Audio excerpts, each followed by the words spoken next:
Who do you game with? A friend? Family members? How about Big Brother? Foreign Policy reports the Department of Homeland Security is working with cybersecurity firms to crack video game consoles. It suspects something sinister. Terrorists and sexual predators might be using the tools built into their Xboxes and PlayStations to communicate and coordinate calamity. So the DHS has contracted with Obscure Technologies, a company with some experience in reverse engineering game consoles.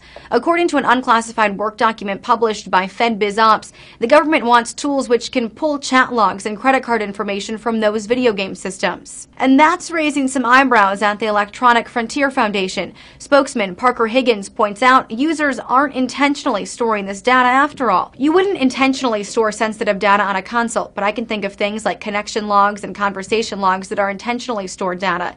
And it's even more alarming because users might not know that the data is created. The Sydney Morning Herald points out even if you wanted to lock that data down, the closed ecosystem of gaming consoles makes it harder to prevent the government from getting in. Unlike regular computers whose users can install security software, gamers can't just install an antivirus program such as McAfee or spyware monitoring system. Wired quotes a forensics expert attached to the project who points out this won't apply to gamers in the U.S.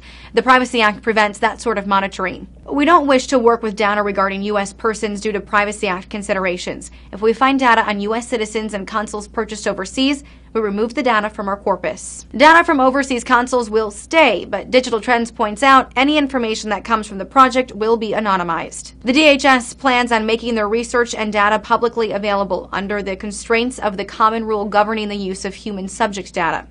In other words, any identifiable information pertaining to the owner of the consoles will be scrubbed. And for the moment, this is still a proof of concept test. According to the work document, actual field testing will begin in June. For Newsy, I'm Lauren Goris. Multiple sources, the real story.